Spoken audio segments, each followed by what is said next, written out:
Welcome to another episode of Don't Get Your Hopes Up.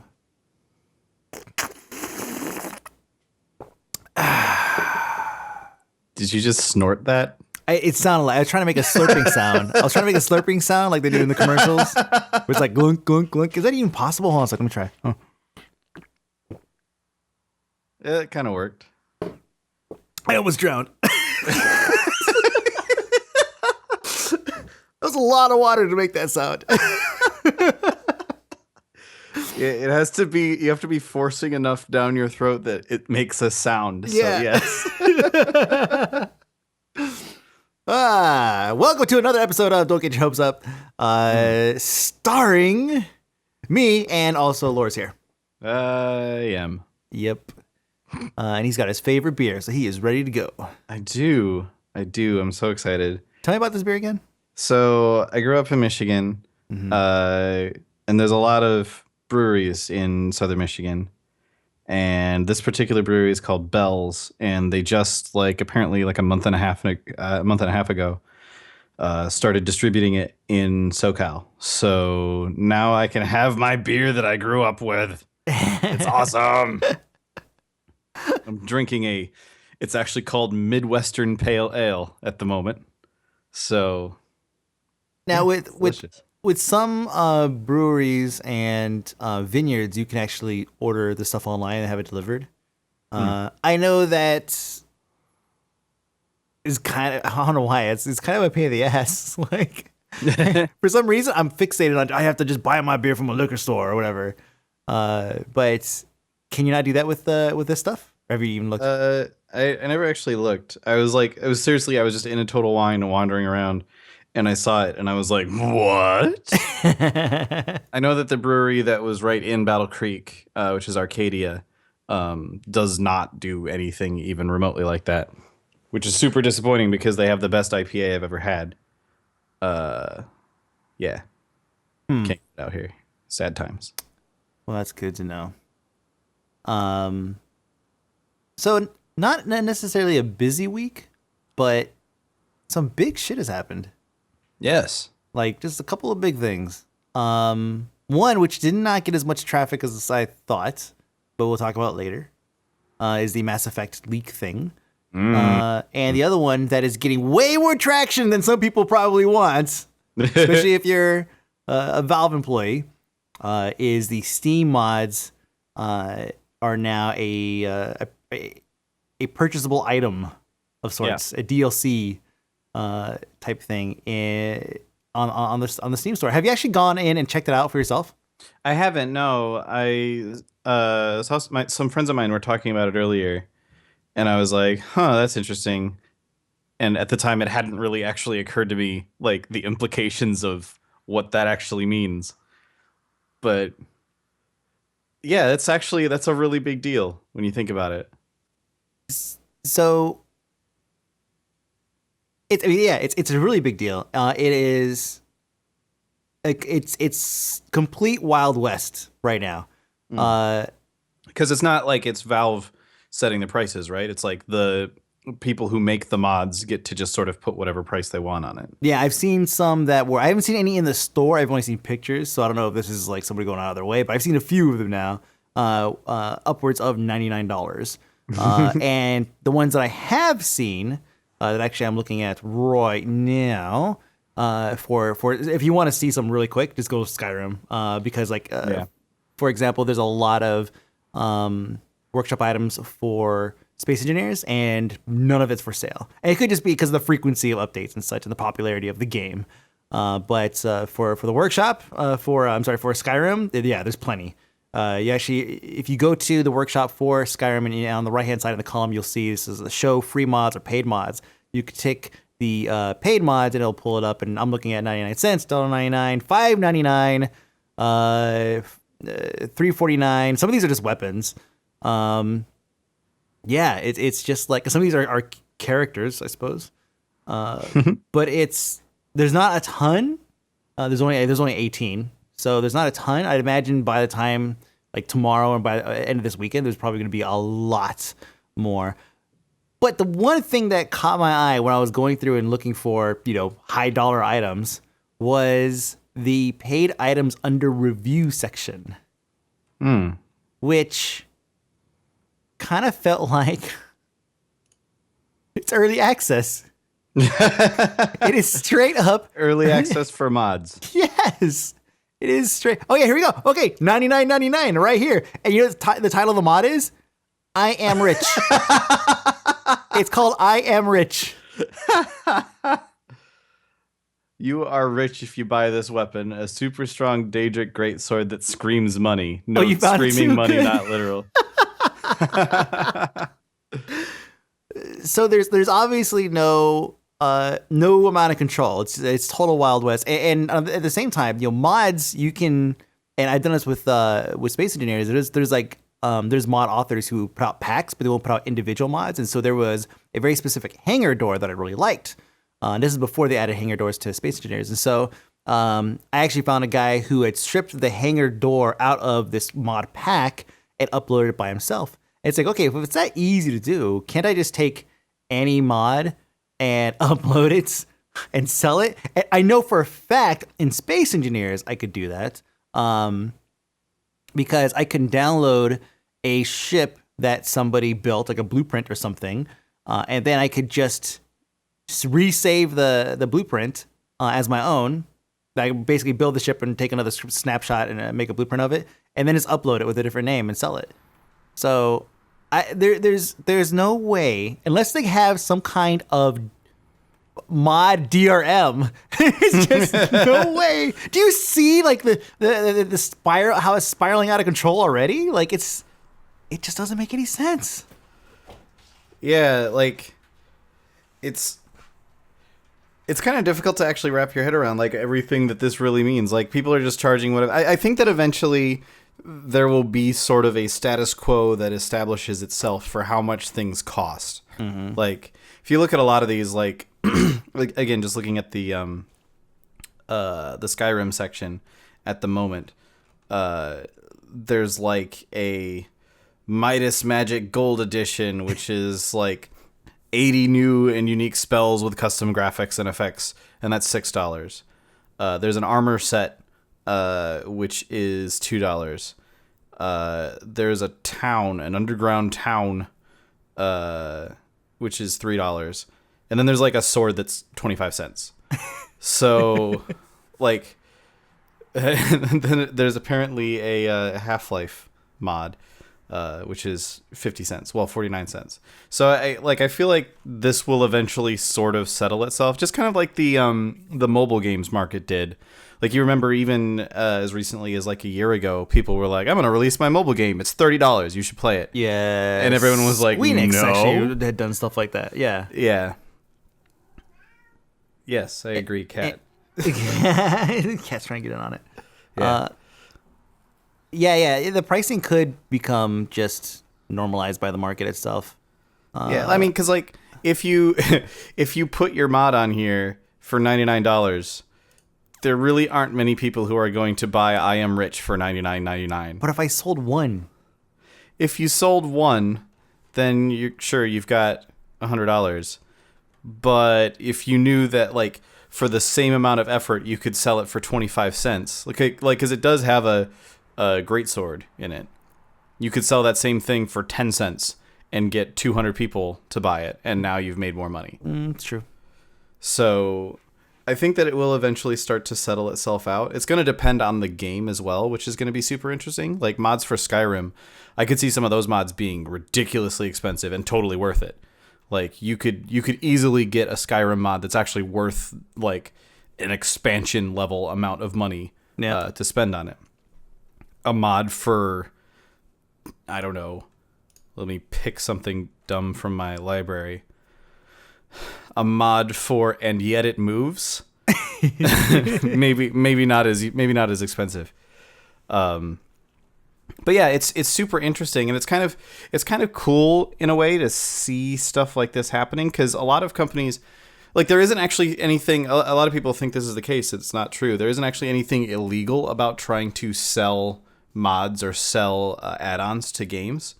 Part of it comes in the case where if you are profiting off it. It comes down to whether or not you're profiting off of someone else's trademark, and usually the end user license agreement will have something in there about how you can't do that.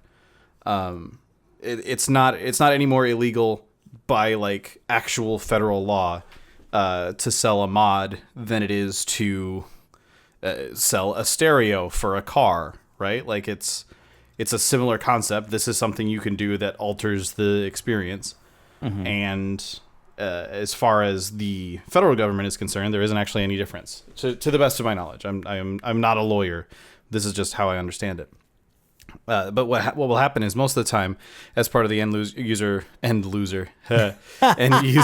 license agreement, that everybody just sort of clicks through right away. Yeah. It'll say something about how you don't own blah blah blah, and if you're making an add-on for it, then you don't own that, and you're not allowed to sell it or something. Yeah. And once you've agreed to that, then you can't sell mods for the thing, because you've got a legally binding contract that says it's the property of the people that made the game. Right. And it's interesting because I think the reason that it happens is because game developers are typically worried about other people making money off of their game. As my cat attacks a doorway. What are you doing? God, cat. Jesus, we're doing stuff in here. Calm your shit. Jeez. All right. She's attacking a stuffed animal now. It'll be fine. But yeah, developers will be they're kind of worried about the potential implications of someone else making money off of their game. After all, if you've made this game and you're selling it for $60, and then someone else say for example that DayZ was distributed for $50 and Arma 2 was always on sale for like $20. If you're Bohemia, you're pretty upset about the way things went down in that whole thing. Like, I'm talking about the original mod. If the DayZ original mod, which was why everyone owns Arma 2, mm-hmm.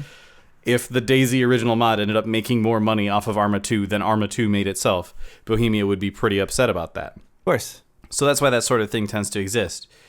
Valve, on the other hand, hates money, as evidenced by the continued lack of Half-Life 3, which would basically just be printing money if they made the goddamn thing. So it's just interesting. They're like, you know what, you do whatever, and I'm actually totally cool with it. Like, I think it's I've seen a lot of people go, I can't believe that these mod makers are now going to charge money for this, which it should be free. Like, why should it be free exactly? Like, people put hard work. Well, most of the time, people put hard work into these things. Sure, if it's I am rich and it's $99.99, that's maybe not worth it, but don't buy it? Question mark. Yeah, so the user who creates the mod gets 25%. Oh, well then Valve loves money. The revenue and share, I had to dig this up while you were going. I found the revenue sharing workshop term. And it says, no. Okay, so revenue share and fees collected on secondary sales. In cases your contribution is capable of being sold by Steam subscribers in the Steam community market, Valve or the publisher may choose to share a portion of any game fee, if any, they receive in connection with secondary sales. And then there's indirect distributions and contributions, and that goes over. Valve or the publisher may charge a fee for the right or chance to later obtain one or more of the contributions. For example, the sale of a key that can be used to unlock a crate containing a set of content. Case such as these, blah blah blah, all this stuff. So there is a split there. There is a contribution split there between Valve and the the publisher. I don't know what that is because it's not necessarily detailed here. So it's something that, as it says here, they can Valve or the publisher may choose to share a portion of any game fee. So I guess they're gonna work it out or something. It sounds like a whole lot of work, and it's probably some kind of a control panel item, a slider or something. I have no idea, but it's so in the example of DayZ, right? Which honestly, like, if DayZ was something that he put up for sale, it probably wouldn't have got quite as popular. But let's just pretend that it did, right? that would have made him a lot of money early on. It probably would have kept the game from going into standalone dev hell, and just kept it on the Arma platform because everybody would be making money from it. Yeah. So in that example, that's something that could have worked from a developer standpoint. But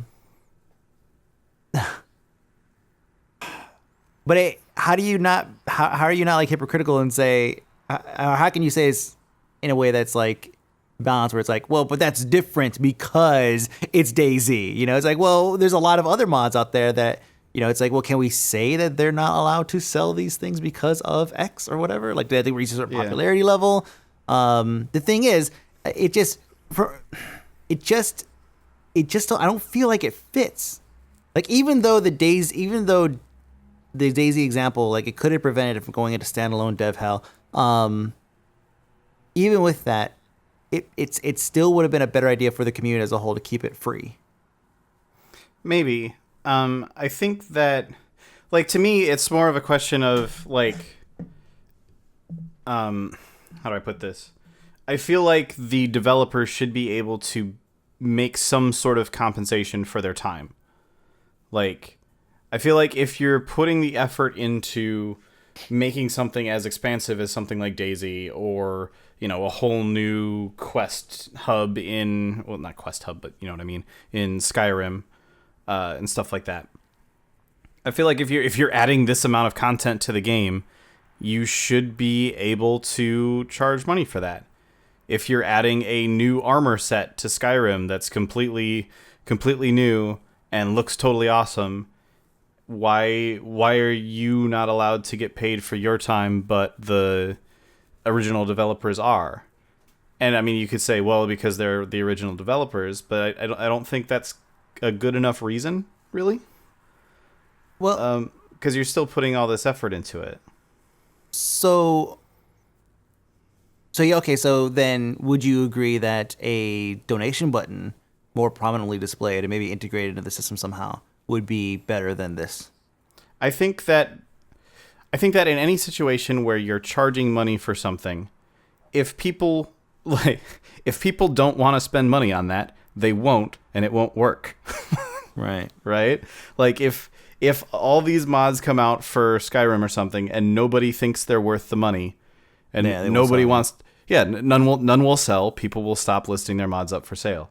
I don't think that's very likely to happen because microtransaction models are extremely effective for a reason, which is that people like being able to spend, I've said this before about myself, whether or not you agree with it or not, people like being able to spend extra money on something that they already enjoy. They like being able to enhance their experience with a game. Yeah. So if I'm playing the shit out of Skyrim and I know that I've already sunk 2,000 hours into this game, that's a pretty cool armor set. It's $5. Why not? I'll pick it up. Like, that seems perfectly reasonable to me. I just think that, like, as long as the mod developers are actually getting a fair cut, which, did you say it was only like they only get like 25% or something? Yeah, 25%, yep. Yeah, that's bullshit. That's the part that I call bullshit on this whole thing. Like, well, what are they supposed to do though? I think it's fine for Valve to take a cut. I don't think that cut should be 75%. That's retarded.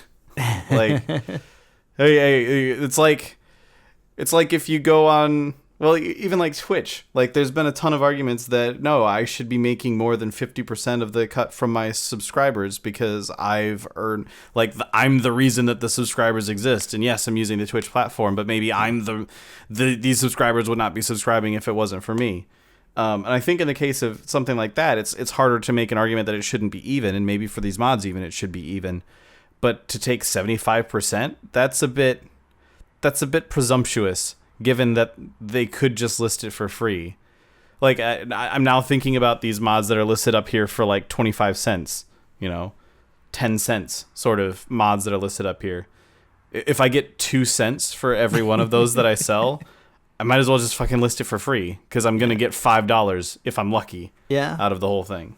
So we don't know what the split is. And I keep reading over this thing. Okay. And I don't see anything where it says what the split is between. And no, I'm sorry. We know that it's 75% to, or it's 25% to the person creating the mod. That's what we know. On the back end, though, I don't know how it's split. It doesn't say in this contract anywhere.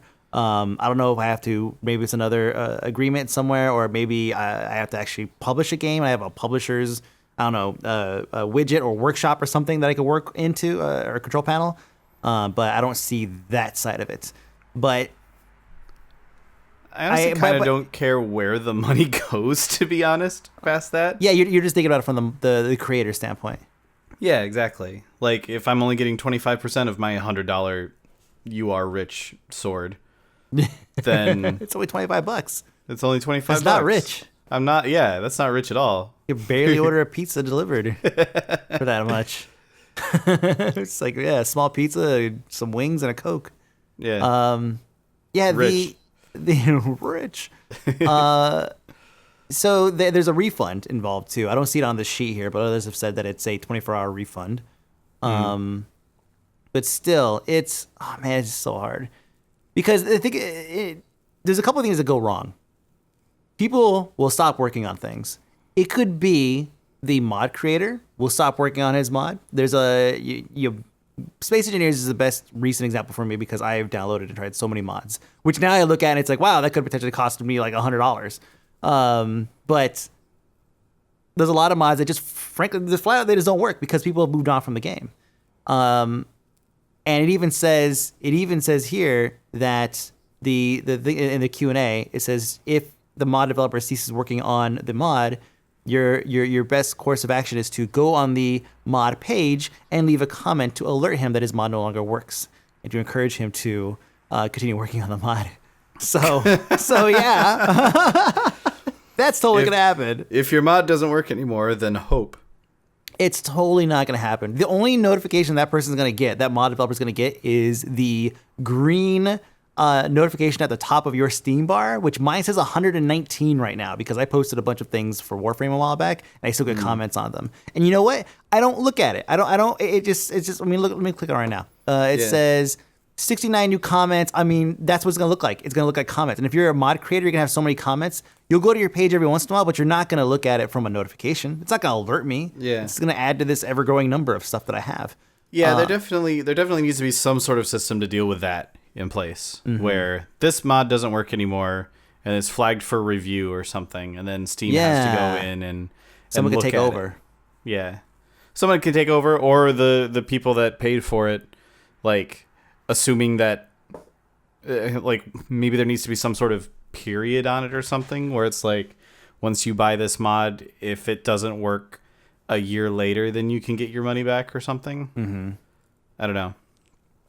Yeah, so what happens if, oh god, you can't even put a timeline on it because eventually they will be, they will go dormant. And even on the developer side, the developers also stop working on their games and stop putting out worthwhile updates.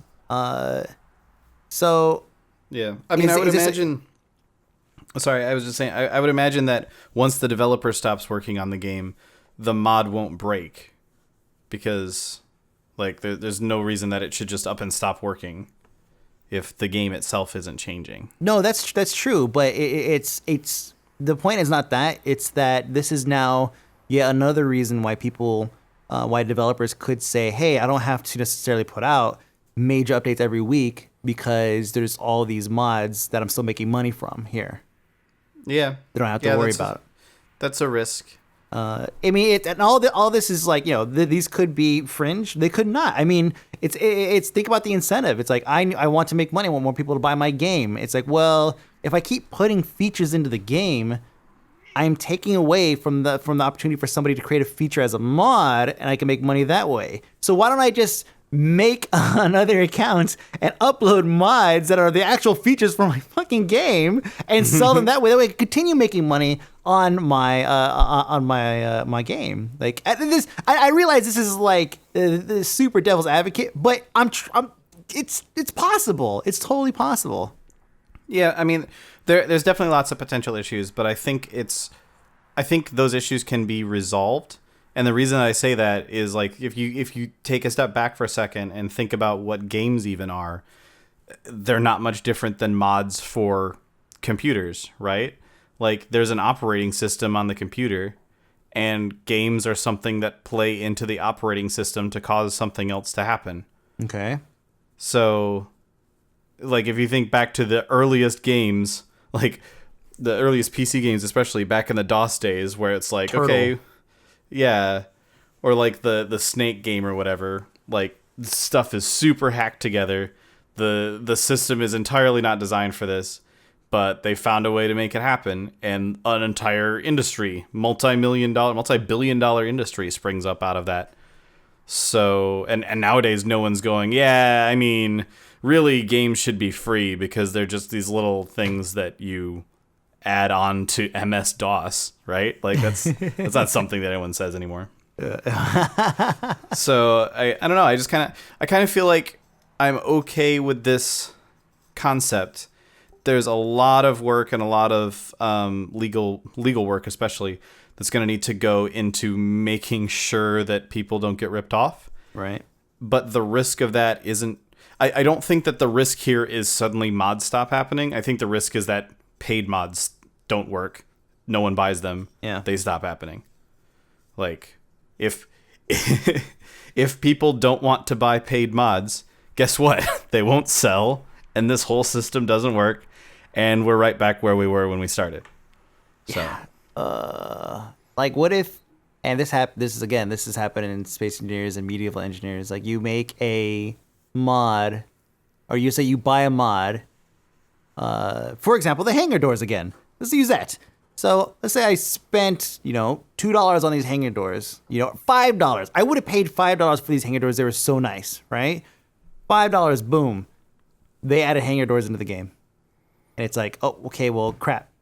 Like, now I just spent $5 and they just added it in the game and it's free. I could have just waited. Now, I realize that's the risk that you take, sure.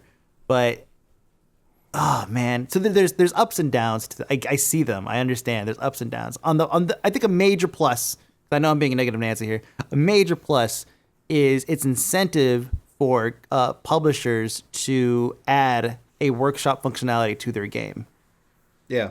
When you look at Battlefront, for example, and that's going to be on Origin. There's no mods on Origin. There's no workshop I think on Origin. It's probably not going to have mods.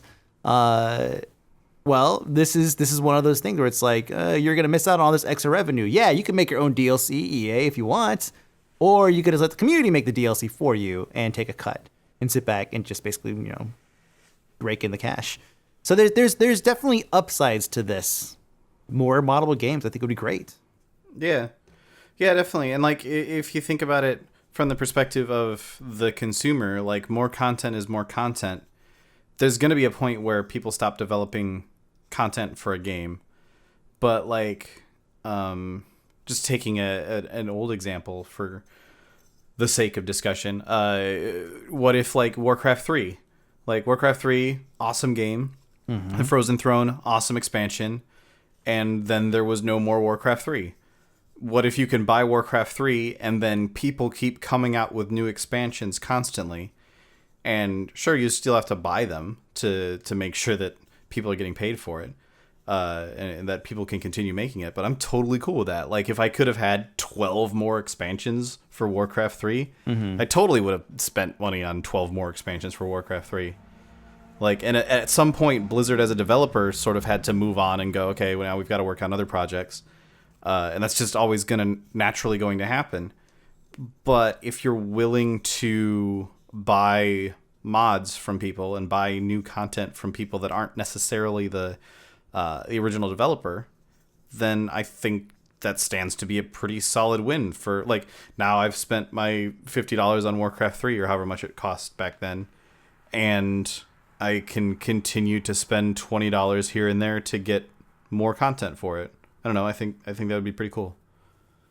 Yeah, the game will live on. I know. Like, I see that there are upsides to this. More mods and more more workshop compatible games. But it's like, I still feel like it wasn't a system that was broke and it didn't need fixing. Like, Maybe. yeah. Oh, there's I so think many. it's- Good. I think it's cool for people that really put effort into mods and to the point that they are worth money. I think it's cool for those people to get something for it. Yeah. Other than just the satisfaction of having sunk a ton of their life into something that will never get them anywhere. I think the biggest question to really ask here is, at what point do we start thinking of games as a platform? Like individual games. Yeah. Like at what point, like Skyrim, I would argue almost is a platform at this point. Like there's a base game and it has a lot of content in it. But even prior to paid mods coming out, if you were really into Skyrim, you got tired of the main campaign and the main quest years ago at this point. Mm-hmm. You're playing with mods and you're screwing around and doing all sorts of crazy new stuff in it and always finding new ways to break the game because all this new stuff is constantly coming out. You're not really playing the Dragonborn saga of Skyrim anymore in the same way that I'm not currently playing Windows on my computer, right? Yep. Like, I don't know. It's just an interesting potential shift for certain types of games. I definitely think there's going to be a lot of games where it will never make sense to have that sort of to have like workshop sort of content added to it. Mm-hmm. Like, Gone Home does not need workshop content. It really doesn't. Yeah.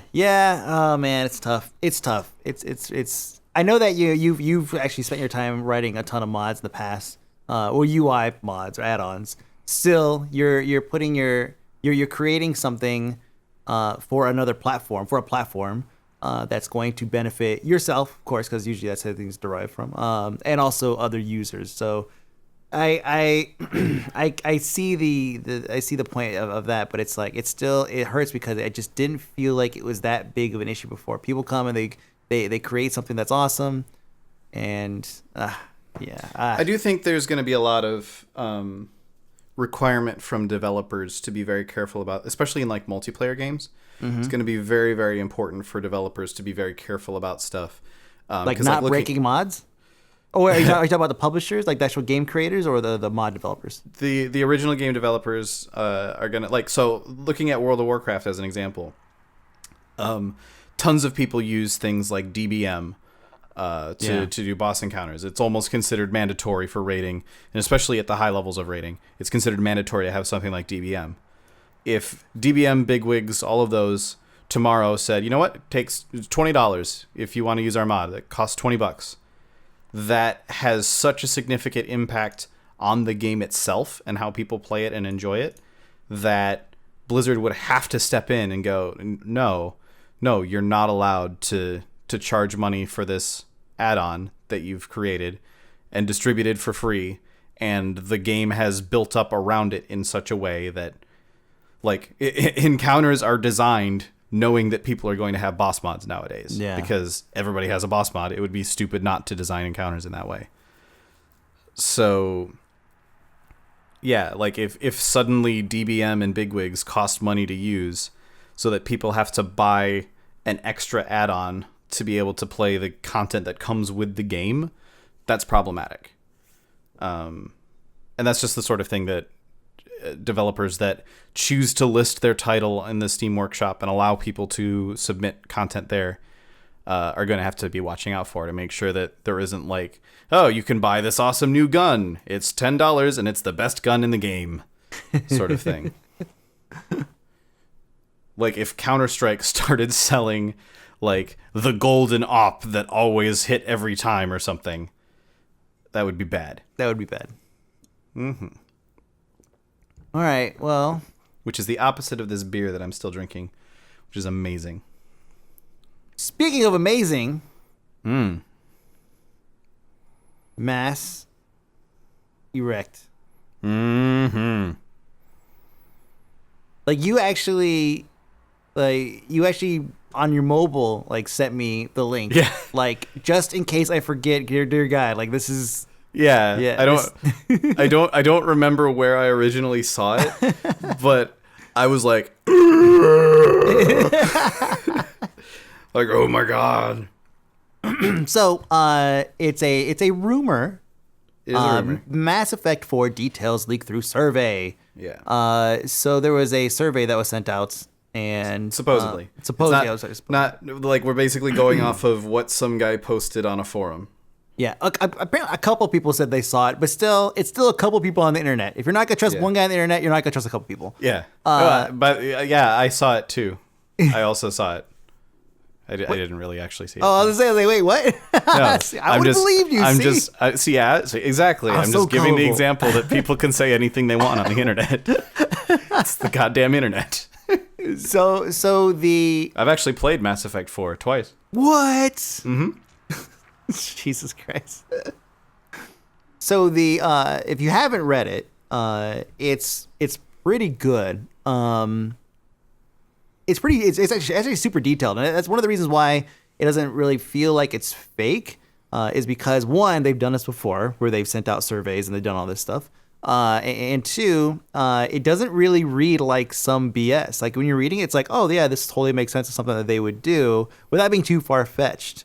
That being said, some of the items in it, it's like, because it's not as far fetched as we would like, it makes it that much more realistic.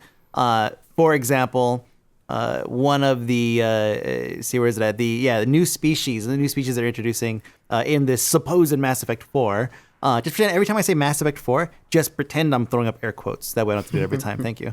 No, you should do it every single time. The new species in Mass Effect 4 is called the Remnants. It's an ancient race who've left ruins and technology throughout the galaxy. Why does that sound familiar? It sounds so familiar. It's believable. I mean, it's almost like there's some sort of prototype race, like a they're Protheans. They're fucking Protheans. It says right here, it says, as you uncover who the Remnant were and the mysteries the Protheans. ruins contain, Protheans. you are drawn into a violent race to find the source of their forgotten technology that will determine the fate of humanity. Protheans. Protheans, yes. This is Mass Effect 3.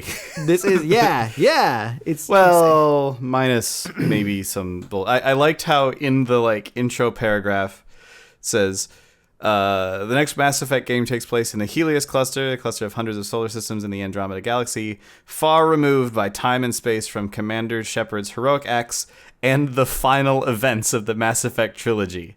I love that they specifically call out it has nothing to do with the Mass Effect 3 ending. Yeah. and then just a couple paragraphs down, they introduce the Mako. Mm-hmm. And it's like, okay, I get it. It's probably one of the most controversial vehicles in any game ever. Because I'm pro Mako. I am pro Mako. I'm totally pro Mako. Nothing is nothing's better than going on a random planet that you have to explore for like an hour and just hitting a half pipe. Just like jump into a pit and just start doing crazy stuff. Yeah. So drive over top of the thing that you're trying to use. Don't realize. Spin out. Look at this Prothean artifact. Oh, 720, bitch. Suddenly killed by a what were the giant worm things called? I can't remember. Oh god, I forget what they're called. The things from Tremors, but they're huge. Yeah, suddenly die to one of those because it came out of the ground where you were standing. Yeah, God, those were great. What are those? Oh, those fucking I forget, but damn, they were such a great addition. Like just driving around, and all of a sudden, just boom. So good. And you're like, but the Mako vehicle says upgradable with turbo boost, shield generator, hostile detector, etc., and a customizable paint job. So there's Krogans, which is good. Yeah. There's Krogan. There's all these things. I mean, it's far removed by space and time. Yet we still have some of these things. Now, they could be, because it's a survey, right? Instead of maybe explaining what the vehicle is, maybe they just say Mako vehicle. Because it says Mako, maybe it's just... Yeah, maybe it's not actually... Well, the other thing... that's definitely a possibility that they're just using... familiar terms. Yeah, they said Mako because they wanted to know what people thought of the Mako. Yeah. Specifically. but they didn't say Normandy. They said Tempest because they don't want people to think that it's the Normandy, right? Yeah. Because the Mako wasn't specific to the Normandy. The Mako was just a generic vehicle for them. Yeah. And I like it says far removed by time and space from Commander Shepard's heroic acts, yada yada yada yada yada, which could also mean that this is like several 100,000 years beyond that. Like Shepard did his thing, whatever canonical ending they decide was the proper ending, probably not the synthesis ending, because that would be weird. But like, so Shepard does his thing. He has the Reapers. Like we'll say he did the I'm going to control the Reapers and rebuild the universe ending. Right. Controlled the Reapers, rebuilt the universe, fucked off. Several hundred years later, we're now, since there hasn't been this purge that keeps happening with the Reapers, we're now exploring parts of the galaxy that we've never been to before. We come across the remnants, Protheans, whatever. But it wouldn't be that far in the future because regardless of what ending we chose, we would still be technologically much more advanced. What do you mean? Oh, so like there wouldn't be a Mako. Yeah, it would be. It would be some other kind of vehicle, Yeah. or we would just be teleporting around or something. Like Yeah, I think you may be onto something with your it's not actually the Mako theory. Like, I think that would make sense if they just said Mako to gauge people's reaction to that entire style of gameplay, and not necessarily saying, like, if they just said you can drive something around, then people go, oh, I like driving things, that sounds fun. Yes, exactly. But if you said you can drive around the Mako, then everyone who's played Mass Effect 1 goes, ah! Yeah, exactly. Yeah. It's a lot of the stuff sounds pretty similar to just typical Mass Effect fare, right? Like loyalty missions for squad mates. So you get squad mates. It says same as previous games. Make friends. Take 2 with you on missions. Loyalty missions. This is the loyalty mission. Totally believable. Yep. Like it was what made especially Mass Effect 2 a good game. So not having those would just be dumb. Yep.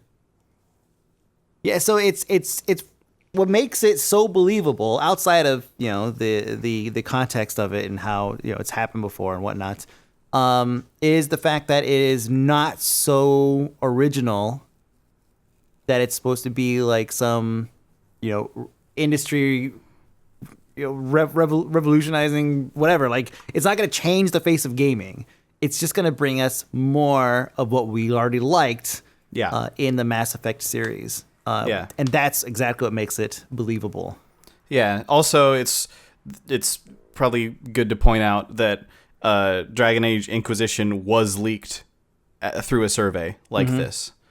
And this was very close to its official announcement. And I don't know if there's any conventions coming up soon that Mass Effect would be announced Probably at. E3. There's so much happening at E3. There is so much happening there. When is E3 again? June something, June 7th through 9th, I think. Yeah, that's what I thought. Things. It's a little bit, you should know these things. That's a little bit farther out than I would really expect for them to be like 16th through 18th, sorry. Yeah, June. that's a little bit farther out than I would expect them to be like, yeah, go ahead and send out the survey. We're going to announce it in a week anyway. Like, if there's nothing the week of May 1st, then I'm a little more skeptical. Right. But the single biggest reason that I think this might be true is there is no mention of Joker and Edie in the entire thing. Why do you say that? Because, so, having seen many World of Warcraft quote-unquote leaked expansions over the years, there's always some sort of, oh my god, that's exactly what everyone's always been wanting feature that's thrown in there to make people want it so that they want to believe that it's true. Right? Right. Name one single Mass Effect fan that would not go apeshit over more Joker and Edie. Like, seriously.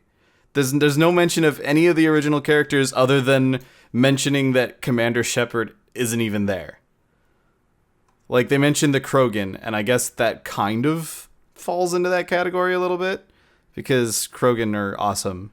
Uh-huh. But like, seriously, if I was making up a Mass Effect like leak, quote unquote leak, and I wanted it to get as much traction as possible, it would be about how Commander Shepard has crash landed on this thing out in the middle of nowhere, like the synthesis ending. Has crash landed out on this planet in the middle of nowhere. No idea where he is. He's there with his crew, and Joker and Edie are getting it on for days.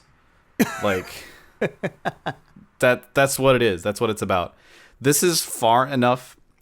It's like you're saying. It's far enough from the actual, like, the original trilogy, but close enough and similar enough to it in terms of like mechanics and content that it does actually become rather believable as a result. Mm-hmm. I'm still only like 50%. Like, I would not in the slightest be surprised if Mass Effect 4 never even happens. I would be sad, but not really surprised. It's gonna happen. Yeah, I think they actually announced that they were working on one like a year ago. Yep. Yeah, they said they're working on another Mass Effect game. Good. God. I love some of these features, like deployed strike team missions, aka so garrisons are cool. Yeah, right. Or it's like in Sweater where you send your followers on missions. No. Garrisons are a completely unique feature. Oh, sorry. And no one's ever done anything like it before. Oh, my bad. Oh God, I'm so sorry. Yes, that. Yeah, exactly. You know, each game, I'm sure there's a lot of people who watch this who have played each game several times over. Oh yeah. It's pretty much, except for 3. It's yeah. Pretty much everyone I know who's super into Mass Effect has played 1 and 2 like 10 times each, and 3 once, and then never touched the series ever again. This might bring me back, though, especially if we're going to see some familiar races, not necessarily faces. You know, Krogan and, you know, maybe some Asari or something. But oh God, what was I going to say? Oh yeah, so one thing I feel like is basically fact, everyone's going to agree on, is the fact that each game improved upon something in the previous game, without necessarily giving away too much. So, like, for example, in Mass Effect 1, there was loot and upgrades and all this crap, and like the combat wasn't like it wasn't bad, but it wasn't great at all. It was very RPG. Yeah. Yes. Yeah. They trimmed that up a little bit. Yeah. The combat in 2 was so much better. Yeah, and while I missed some of it, it just felt better because it was very fluid, a lot of action. And 3, I felt like 3 sped it up a little bit. It felt a little faster. A little bit tighter, and this exists like everywhere. You know, there's all kinds of things with like even the design of the ships to the way that you do mission scanning or planet scanning instead of going down to the planet. Like there's so many different things that they had set up and they did differently in each game. It makes me excited for what they're gonna do in this next one because, you know, even though it's far removed from space and time, it's still gonna be a better game mechanically than Mass Effect 3 was. Yeah, with the Mass Effect series, at least, BioWare has been pretty good at improving on their own stuff as time goes on. Mm-hmm. So, I'm excited. Whatever Mass Effect 4 ends up being, I'm excited for it. Regardless, I'm willing to. I think it's been long enough now that I can forgive them for the ending of Mass Effect 3. I feel like I probably shouldn't play it. It'll make me mad again. But they hurt me, man. They hurt me.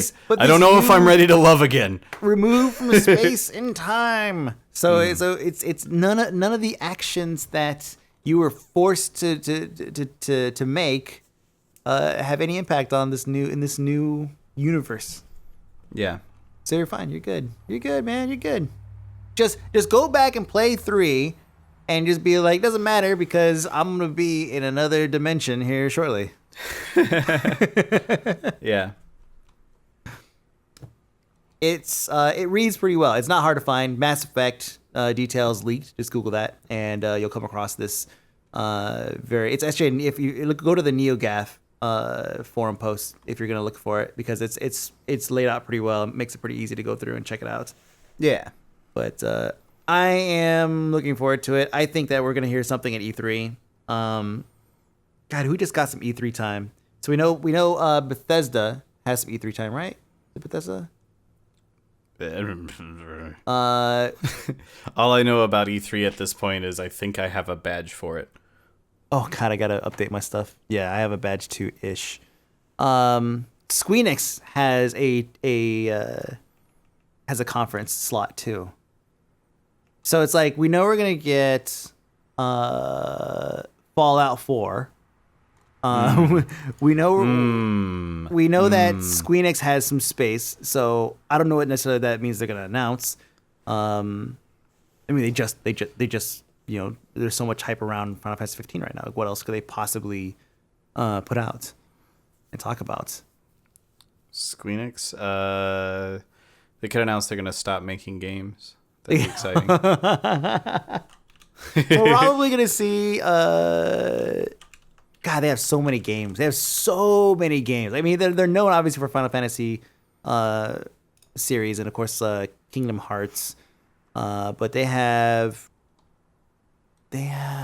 Parasite Eve. Do you remember that game? Parasite Eve? Yeah, vaguely. Yeah. They have a few others I can't remember, of course, but still, they got time, so they're gonna do some kind of show and put it out. I don't think BioWare has an E3 slot. To see BioWare E3 conference. Pretty sure they don't. Yeah, nothing here. Nothing for 2015. So they don't. I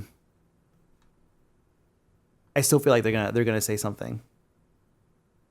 I think it's gonna be like an announcement or something along those lines. But whatever. Whatever. Speaking of whatever. Whatever, man. New Guitar Hero, man. Yeah. What is with the reboots of games lately, by the way?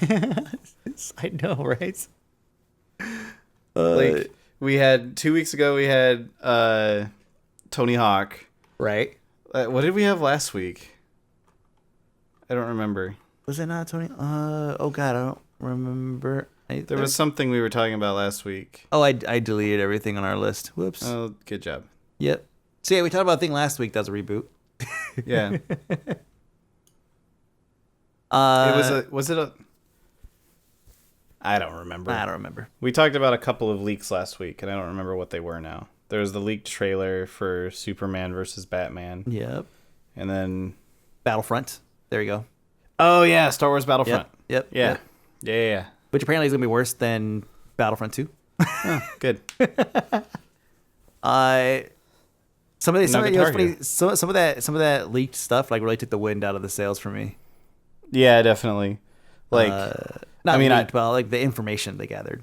Oh, I was just gonna say that I wasn't really excited for Superman versus Batman before, and seeing the leaked trailer in the leaked format, I'm like, whatever. I was talking about Battlefront, but Yeah. but yeah. We'll see. Guitar Hero. Yeah. So you've played. I have too, but I'm certain that you played more than I did because I had it on Wii, which was a terrible idea. Yeah, I had a friend who had it on Wii, and it drove me nuts because there was like a delay on the controller wasn't on. I had it on 360. Yep. Yeah. I'm not this bad. I'm actually good at this stuff. Why is this? Oh, yeah, it drove me nuts. Yeah, you have to plan ahead when you're gonna hit things. It was not good. So you had it on what? I had it on 360. And it was I played it on 360. It's pretty solid. Yeah.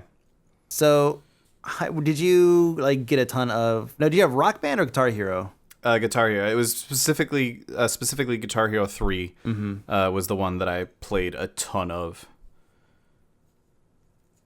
I think I had Rock Band and Guitar Hero actually.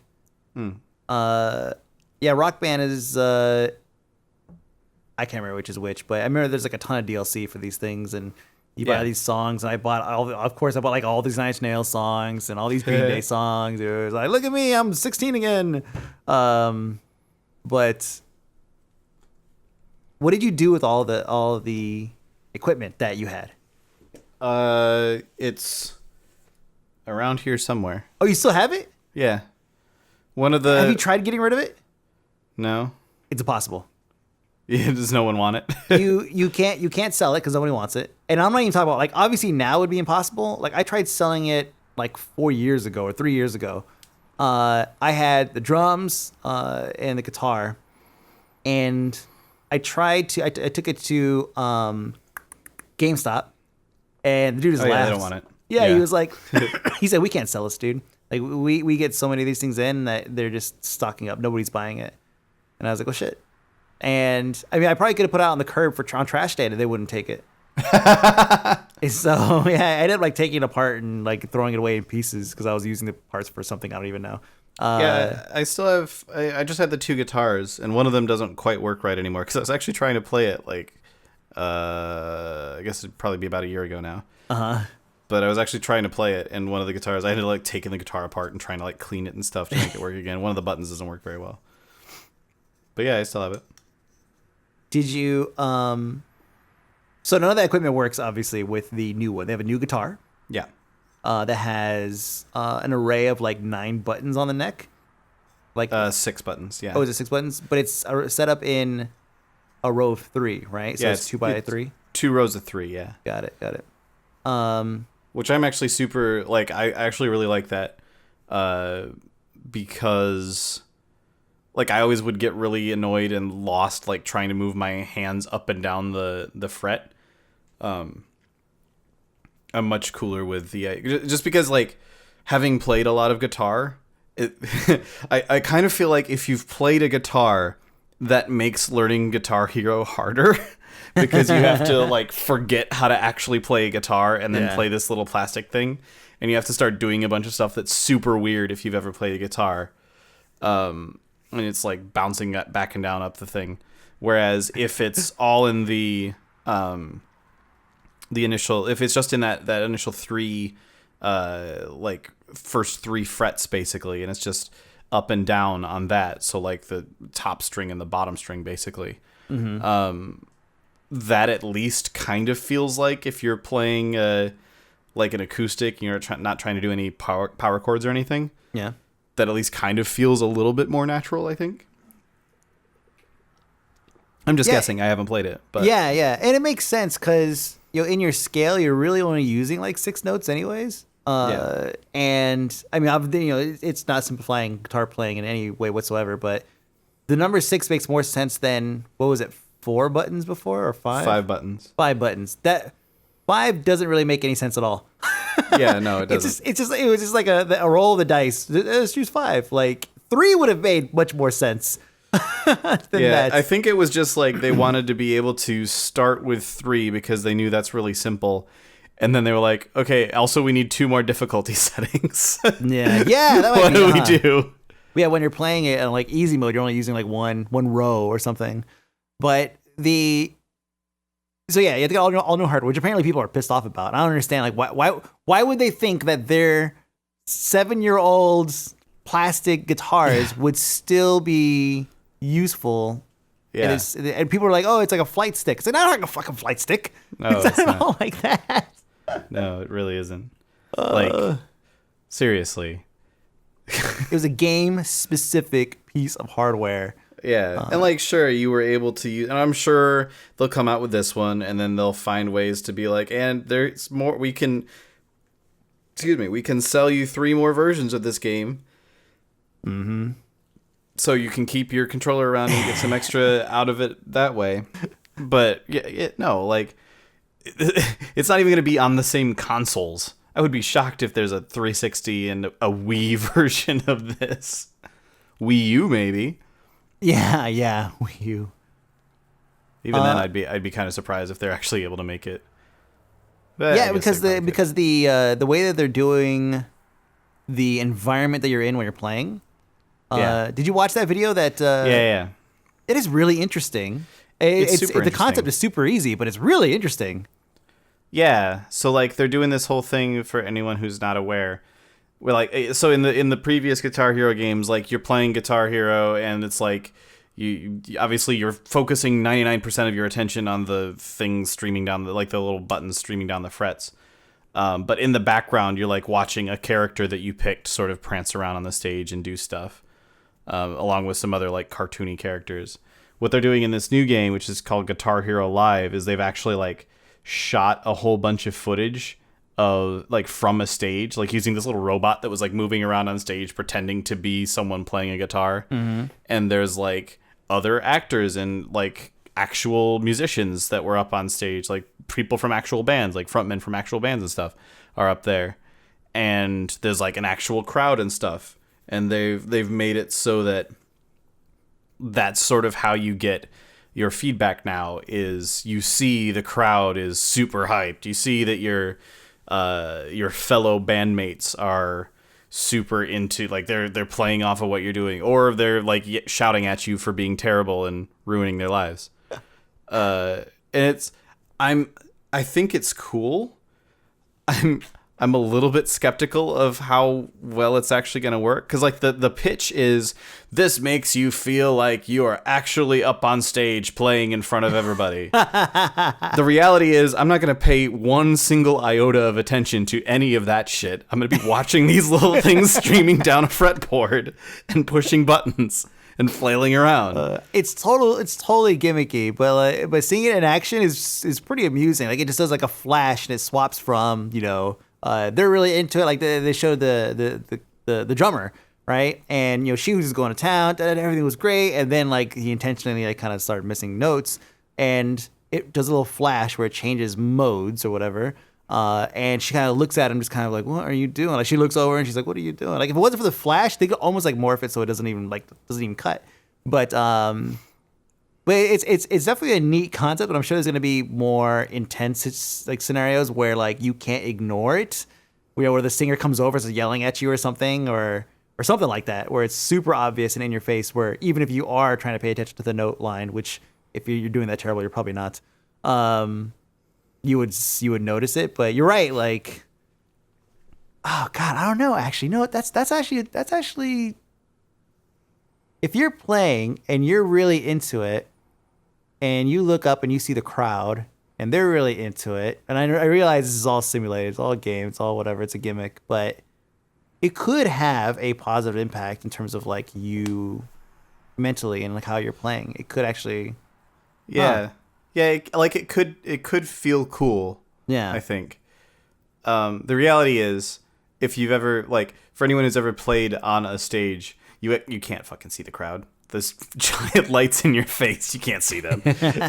So for me, it will be weird to be able to see them. You just see the first row, like two rows of people, and that's it. Yeah, that's about it. Mm-hmm.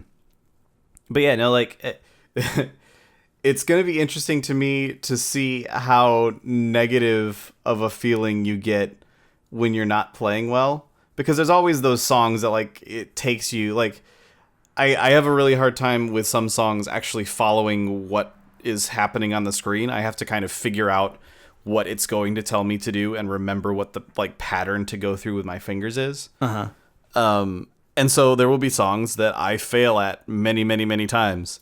And if every time I fail at it, there's someone shouting at me, I'm going to be like, no, fuck you. I don't fucking need this. And I can imagine a lot of people who are just like, because they're gonna have to be trying to get a lot of people into the game, right? Like Guitar Hero was a while ago now. There's going to be a lot of people that have never played a Guitar Hero game that are now in their target audience. There's going to be a lot of people that weren't good at Guitar Hero before that are in their target audience. There's going to be a lot of people that used to be good at Guitar Hero and they haven't played it in fucking 8 years, so now they suck at it, and they're in their target audience. So if someone shouting in your face is part of the new user experience, this is maybe not a great idea. I always know It would be awesome if in World of Warcraft, the first time you die, someone shows up on your screen and goes, "You fucking noob," said no one. I wonder if we'll get the drums. I'm sure we will. I mean, I remember saying it's Guitar Hero, but Guitar Hero also had drums. And I feel like they were, if I recall, they were better than the Rock Band drums. Because they had like a half cymbal type setup. So Yeah, they were a little bit more involved. Yeah. I did break mine. I actually had to go to Tap Plastics and have a custom plastic piece cut to put in. I was able to rig it with a Tupperware lid, but that didn't last very long. Because they put this piece of plastic underneath the rubber mat that you're hitting, and underneath that is just a little pulse sensor, and that's all it is. And the sensor just basically feels whenever you hit, and the thing cracked. And so what happened is whenever you hit the cracked area that's not on the sensor, you're not getting anything, right? No reception or no feedback. And so yeah, I just basically stripped the thing off and I put it on a on a Tupperware lid, and I played it like that. So yeah, I played quite a bit of drums and Guitar Hero and Rock Band and such. But I hope that they put that in because that's my favorite part. I could really give a shit about guitar. Anyone can play guitar. Fine. It's all about the rhythm section, bro. I actually played drums for quite a while too. I was in a band that kept losing random members, and I was the one who was always like, "Yeah, fuck it, I can play that. I'll play the bass now, no problem. All right, whatever, I'll play drums. I'll figure it out. You just hit things with sticks, right?" You could be the next Dave Grohl, dude. Yeah, man. It could have been you. Now all I need is a cocaine addiction. Oh, that's how the big ones get started. Yeah. Well, I am currently looking at a list of mods for Legend of Grimrock, which I was playing quite a bit while I was waiting for you to get home from your beer run. And I gotta tell you about this game I'm playing right now. Not Grimrock. But when I was doing my review for Grimrock, I was trying to refer to a game that I played when I was a kid called I couldn't remember the name. I think in the episode I'm not even able to remember the damn name, but I found out what it is. It's called Dungeon Magic. Something stupid sword, right? It is. If you play the game, if you have an NES emulator, I recommend going and checking it out if you've played Grimrock and if you want to see like where these things started and how shitty they were. The game doesn't tell you anything. You get in, and it's basically like warriors are needed for something. I don't know. You have a bunch of spells, and like in Grimrock, it doesn't really tell you the spells what they do. It's the same thing in this game, except in Grimrock, when you use spells and they fizzle, you just waste mana. In Dungeon Magic, when you use magic, it depletes your health. Wow. So even if, and I don't know if that's for all magic types. I typically go, I went Earth. I think Fairy is the one you want to go with because it kind of gives you a better, just on your surroundings, like where things are, which it's super easy to get lost in this game. Anyways, it's definitely a game to go play because it's so poorly designed, yet it's still so addicting because a game doesn't give you enough to really get you started. So you have to learn everything yourself. So as you learn something stupid like, oh, this is how I get I find the town I just left 2 seconds ago. Like I know the path to get here. It's a sense of accomplishment greater than if they just put it on a map for you to go back to. So you end up going back to it over and over again. So I've logged so many hours of this stupid thing. And now playing Grimrock again. God damn it. And yeah, that's it. Grimrock's supposed to be coming out on iOS, by the way. Oh, nice. And once that happens, I will never, ever, ever leave the toilet. I will have a permanent. My ass is gonna be just like a roll-on deodorant. It's just gonna be like a bubble where the ring was. I have that problem with Trials Frontier. I keep getting Trials ass. Yes, it's exactly what it is. Yeah.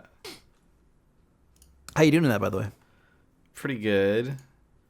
I haven't played it in a while just because of Dungeon Magic, but You gotta at least be keeping up with the new event that's going on.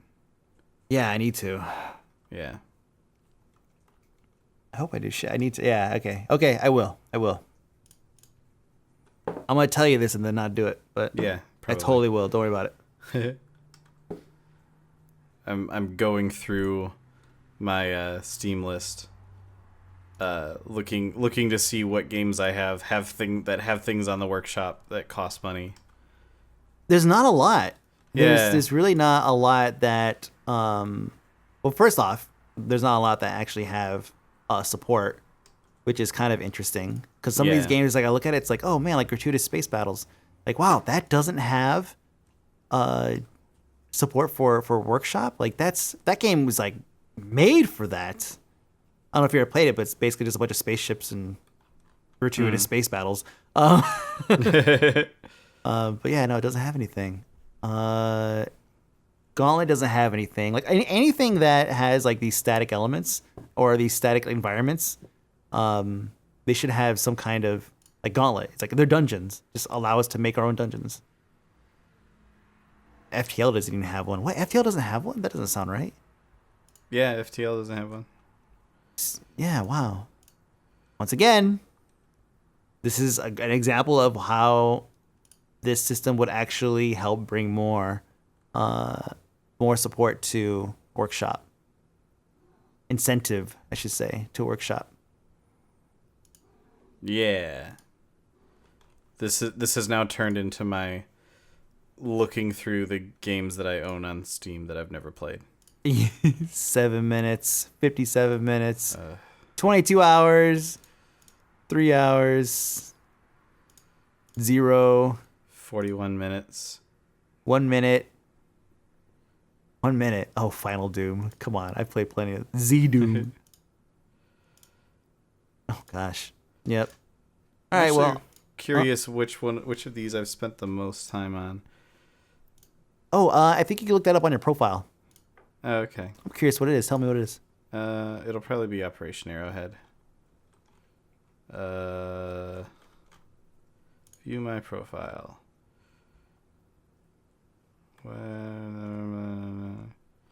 I don't see it.